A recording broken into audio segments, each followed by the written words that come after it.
Hey, what's going on, guys? This your boy Chili Dog, aka Buck, aka the Black Hunter, and I'm here. This is my first show. I've always been talking about doing a show, so I just said, hey, what better time than now? So here I am. This is my first show. I just want to introduce myself and what the show's gonna be about, what I'll be talking about, and topics that come up, and yeah, hope you guys like it.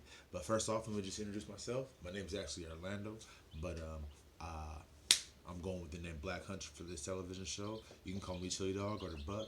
Um, and the reason I chose the Black Hunter is because people seem to be really surprised when they see Black Hunters. So I wanted to just put it out there that there are Black Hunters, and we are active.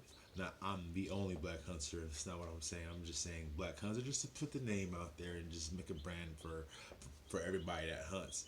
Just so it's not so like whoa when you see people out there of color who are out there hunting. And another reason I chose Black Hunter is because I want to appease to the younger people who don't hunt, people who are very timid and shy from hunting. I feel like the name Black Hunter might appease to a younger crowd, to maybe get them into the hunting. Just because there's nobody else hunting, man. The people I talk to, they hunting comes down from fathers traditionally. It didn't in my case, but traditionally it comes down from fathers. And when people come to places like California, and people change their lives and they change their priorities and stuff like that, and they kind of like let go of their ancestry, through through generation, things get lost, and hunting was one of them, especially. So I really want to bring this back. Um, and some people might disagree. Some people might say that there are too many hunters in California. But I guess what I'm trying to do is bring ethical hunters into California. New ethical hunters who think ethically, who think cleanly, who are not like just breaking laws and doing dumb stuff to get themselves in trouble and hurting animals and just being ridiculous, basically. So just wanted to put that out there. I really am very avid about animal rights and animal protections, and I love animals. You can probably hear in the background. I have motherfucking chicks all over the place. I got chickens right here I'm raising. I love these little motherfuckers. I'm not gonna eat them. These are gonna be my egg layers. But yeah, so I am very avid animal rights guy, and I do love all animals. Put her, I hope, her back inside the little doopty. I'm keeping them inside because I want to keep them warm, and I want to kind of imprint on them a little bit just so they're not too afraid of me when I'm outside doing my thing. I do have other chickens outside, but yeah, they're too small to be outside doing anything, so they're just gonna stay in here where it's nice and warm. But anyway, I digress. So my journey from hunting. So about 2015, about 3 years ago, I was watching TV. I think I was watching Randy Newberg. And Randy Newberg, you're the guy, Randy Newberg, you're the man. Randy Newberg was hunting, and he was hunting bear because I wanted to hunt a bear. Um, and I was like, what do I gotta do to hunt a bear? So I just looked up Randy Newberg, and I think prior to the Randy Newberg YouTube, I watched another gentleman. I don't even know what his name was. It was just one of those shows where people, they just hunt and they shoot things. I saw him shoot a bear with a 90-pound draw, uh, you know, archery bow, compound bow, and I was just blown away. The bear just like it went right through the bear, and the bear turned around and like dropped basically, and I was just like,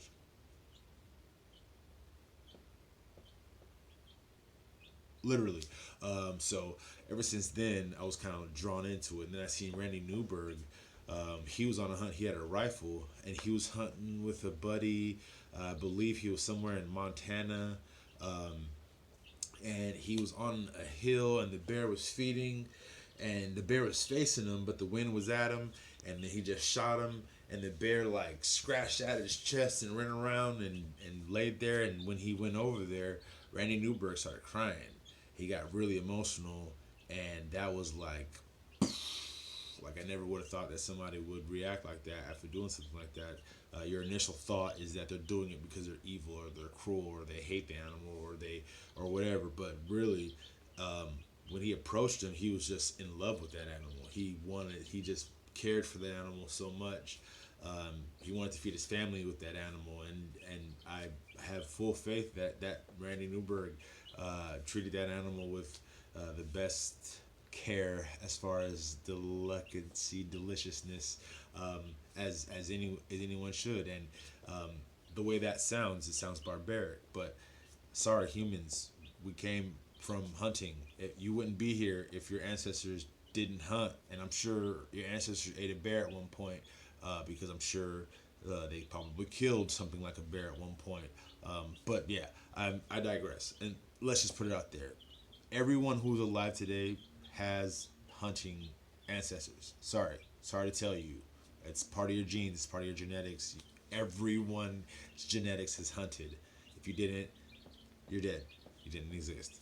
Um, so yeah, so my journey actually started with that, and I went out to oh my god, Bass Pro Shop in Manteca, and I got a PSE compound bow that now belongs to my old lady, and I started shooting.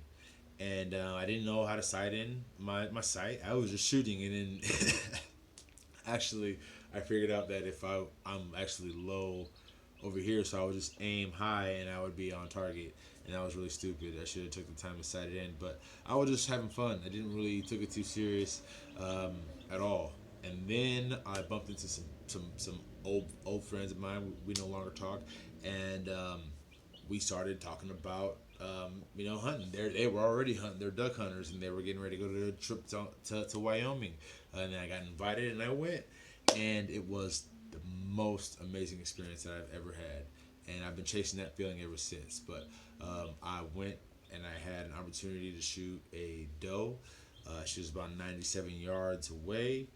I propped up, took a shot, and that was it. She dropped right there, and the feeling that came over me when I seen her drop was like, I'll never forget it. It was just kind of like, you just like completed a job, like, but it's not. It felt almost like you felt bad, but you felt excited, grateful, and extremely happy all at once. I can't put it in words, and then that's not even me getting to her. When I walked up to her, like I just seen her, and like I just started petting her, and I'm just reliving it in my mind right now. And I just started petting her, and I just picked her head up, and I just looked at her, and I thanked her, and I prayed, and I took some pictures with her without my rifle. I'm not a fan of that I wanted to show that I had passion for the animal. I field dressed her, took all the meat. I took her cape. Someone actually stole her skull from me, but whatever. Um, and yeah, so I and then I had another opportunity to shoot an antelope, and it was the same emotion. Quiet. It was the same thing. It was just an amazing feeling that came over me, and I'll never forget it. Ever forget it. So that's one. That's what brought me in there, and I noticed that I had a lot more closeness to God, and it sounds weird, but it definitely did bring me a lot closer to what I envision as my faith. Um, it's not typical faith. I don't have any set religion. I relate myself to Islam, um, but I'm not like I wouldn't be considered a Muslim. Muslims wouldn't consider me a Muslim. Um, but so yeah, but so yeah, that's it. And after that, I continued to go. I went back to Wyoming actually to get another deer, and I got a little buck. Um, and he was about a yearling. Just last opportunity kind of thing.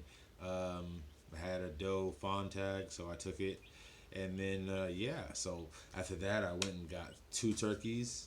Um, well, I got a turkey when I came back, and then spring came, and I got two more turkeys, and then I just been, you know, going out. I've gone out crazy, researching videos, studying deer activity, studying elk activity, the difference between the two hunts, playing the wind, playing your scent, ground blind hunting, tree stand hunting, which I'm still a little. I think I'm gonna wait till till I meet someone who tree stand hunts until I start tree stand hunting, and then just researching everything, just researching and understanding all the jargon that I possibly could, and going on Facebook and meeting people. I met an awesome dude who's gonna be on this show for sure, Joshua.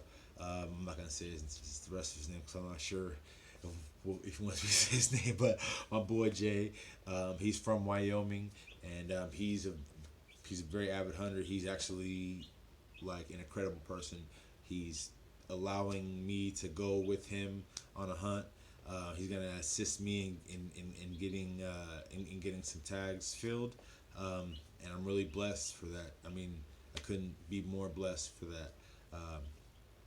Not only to have an opportunity to buy the tag, but to have somebody down there to help you look for your animal to fill that tag. That's super like big to me. It's just hit the spot. But yeah, I digress. So it definitely bring me a lot more closer to God, and that's a little bit more about my hunting experience. And I feel that this made me feel like a man. I'm not sure if that makes any sense, but it made me feel like I'm like okay. Best way I can explain it. When Fred Flintstone,